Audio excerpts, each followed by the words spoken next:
This piece doesn't have dialogue. It's music. It's chyron text that flashes on the screen to let you know what's going on. It's clearly set in a different period.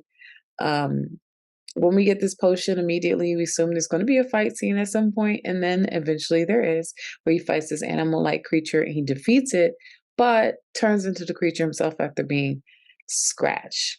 And then you see the cycle quickly form in terms of everyone who comes to fight the beast ends up becoming the beast in some way, shape, or form. So it's father being avenged by son, son realizing that he is truly the one killing the father, and then he becomes the beef yet again, and then the cycle goes on and on and on and on. The piece to me feels like it's meant to be satirical. Like it's not perfect. They're not hiding the fact that the monster is really a man in a costume. They're not hiding the fact that the fight scenes aren't expertly choreographed.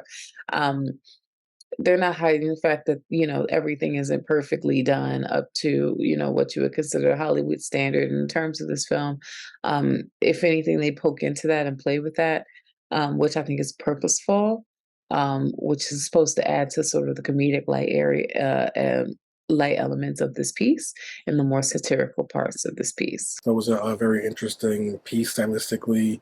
I thought there was a really great approach to set design and production design, as well as the costume design of the characters. I thought really gave the piece a sense of style and made the world feel more realistic and gave it a sense of depth, especially when a lot of the construct of the piece is very surrealistic and there's this sort of loose approach to time and reality in a way that I thought worked well to give it a sort of a spiritual and ethereal feel, but it also makes it a little bit more difficult to get into the narrative. But I thought the music itself really helped carry the gaps in that approach, and the music really tightened the experience that made it feel like a more fully formed narrative that was easier to get into because of those reasons. Really liked the beginning credits. I feel like that kind of set up the ambiance of the entire film. In addition to the music, I think the music really added to it.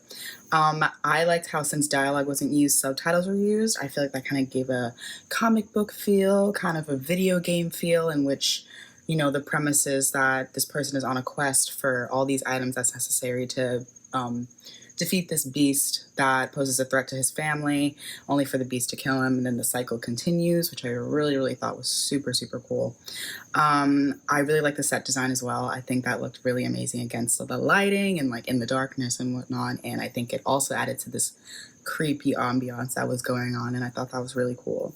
I really enjoyed the idea of reciprocity too, where it's like he thought that if he gave them something, that the thing that he needed, he would get back, and that would help him. So I thought that was also really cool. It tells the cautionary tale that comes from the cycle of hate, where on a quest to tear something down, whether to protect your own or in a quest of revenge, you essentially lose yourself. You can see this through the fact that in order to gain more power, the knight is essentially giving up parts of himself in order to take down this beast, which he does, but little does he know that the vices that he's giving these things to are essentially using him to further their own goals, which eventually leads to, in slaying the beast, the knight becomes the new beast. And because the knight becomes the new beast, someone else comes along to avenge the death of the knight. And they slay the knight, thus becoming the new beast. Every time you slay the beast, you end up becoming it. And that's the whole process of this cycle of hate, where you lose yourself to it, and you essentially become the very thing you swore to destroy.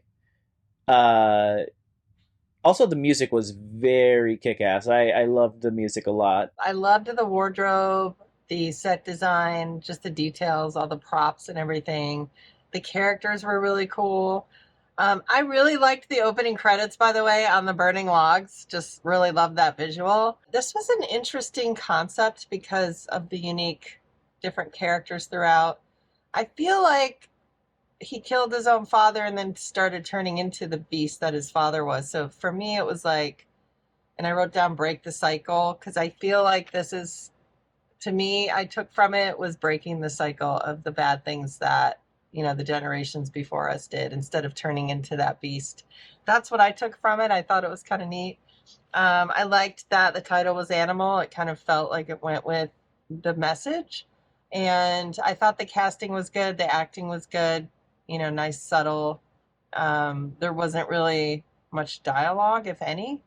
I'm trying to remember, but I thought it was a really great message. I also loved that they did have text, and you did kind of get to see this journey of all of these different kind of hoops, and well, not necessarily hoops, but all of these different kind of stops or places that he visited to kind of prepare. Like, this was, you know, really something that he didn't just walk out and do. This was, you know, him going to see all these different people, gathering, you know, at the blacksmith, the witch, like all of these different elements to go confront this thing, to go confront this and get a sense of revenge, a sense of avenge, and or avenging, and then, you know, at the very end to essentially have been blinded by that, and you kind of get